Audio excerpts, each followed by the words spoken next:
সুপ্রিয় দর্শক, আসসালামু আলাইকুম। আমি মোহাম্মদ ফরিদ মিয়া, অবসরপ্রাপ্ত সেনা সদস্য, টাঙ্গাইল সদর।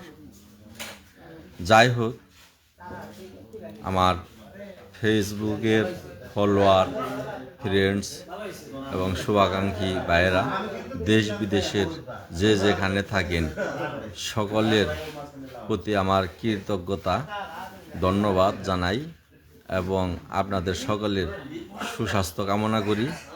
যারা এতদিন সোহাগের কারামুক্তির বিষয় নিয়ে আমাকে সাপোর্ট করেছেন, পাশে ছিলেন, প্রত্যেকের প্রতি আমি প্রতিক্রিয়া জানাই। যাই হোক, শুরু থেকে শেষ পর্যন্ত আপনাদের সাথে অনেক কথা বলেছি, অনেক বক্তব্য রেখেছি। যদি আমার কোনো বক্তব্য, কোনো আলোচনা কারো মনে কোনো কষ্ট দিয়ে থাকি, আপনারা অবশ্যই আপনার ভাই মনে করে, বন্ধু মনে করে, একটা অজ্ঞানী মনে করে আপনারা আমাকে ক্ষমা সুন্দর দৃষ্টিতে দেখবেন। আজকে আমাদের সোহাগের কারামুক্তি হয়েছে, আমার দায়িত্ব এখানেই শেষ। আমি শুধুমাত্র গিয়েছিলাম আমার গ্রামের গরিব সোহাগের কারামুক্তি জন্যে। তার কারামুক্তি হয়ে গেছে, আমি মনে করি আমার দায়িত্ব শেষ। এই দায়িত্বটুকু পালন করতে গিয়ে বহু লোকের হুমকি শুনেছি, বহু লোকের গালি শুনেছি, বহু লোকের সমালোচনা আমার মুখেও আমি পড়েছি। তারপরেও আমি ধৈর্য ধরেছিলাম, যেহেতু রাস্তায় বের হয়েছি সোহাগের মুক্তির আশায়, তাকে মুক্তি করতে হবে। যদি আমি মাঝপথে তাকে ছেড়ে দিয়ে চলে আসতাম, তাহলে তারা কোনো পথ দেখতে পারতো না, তারা নিরাশ হয়ে যেত এবং সোহাগের পরিবারটাকে ধ্বংস করে দেওয়া হতো। তার বাবা মা সহকারে জেল খাটতে হইতো, হয়তো বা তাদের পাশে দাঁড়ানোর মতো আল্লাহ তাআলা দ্বিতীয় কাউকে রাখছিল কি না আমি বলতে পারবো না, আল্লাহ ভালো জানেন। তারপরেও আমি এই রাস্তায় এসে, সোহাগের মুক্তির জন্য এসে আপনাদের যে হারে সাপোর্ট পেয়েছিলাম, আপনাদের প্রতি আমি কৃতজ্ঞতা শেষ করতে পারবো না, ধন্যবাদ দিয়ে আমি ছোট করতে পারবো না। অনেক অনেক ধন্যবাদ।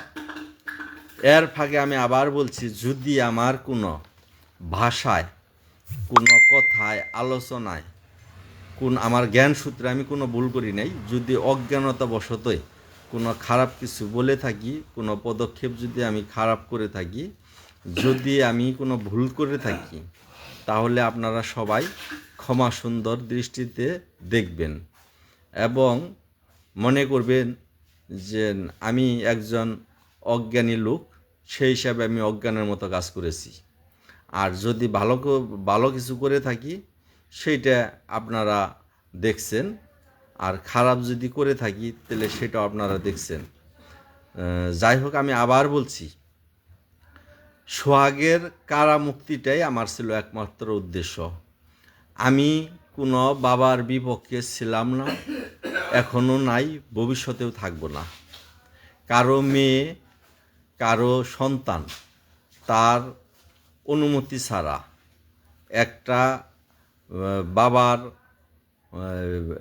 মতের বাহিরে আমি অন্য কারোর হাতে তুলে দেওয়াটা আমি নিজেকে খুব বিবেকহীনতা কাজ মনে করছি, বা আমার মানবিক দিকটা লাগছে, যার কারণে ওর বিয়ের অনুষ্ঠানে আমি থাকি নাই। যারা বিয়ে পড়াইতেছেন সেই দায়ভার তাদের।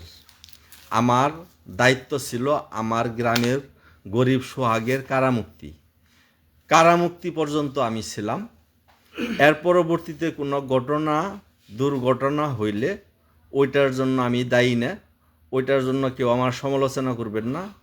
শুধুমাত্র সোহাগের কারামুক্তির উদ্দেশ্যে আমি যে পদক্ষেপ নিয়েছি, যে আলোচনা করেছি, যে কথাবার্তাগুলি বলেছি, এর মধ্যে কোনো ভাষায়, কথায়, বার্তায়, আচার আচরণে, ইশারা ইঙ্গিতেও যদি আমি কোনো ভুল করে থাকি, কেউ যদি কষ্ট পেয়ে থাকেন, তাহলে আমাকে ক্ষমা সুন্দর দৃষ্টিতে দেখবেন।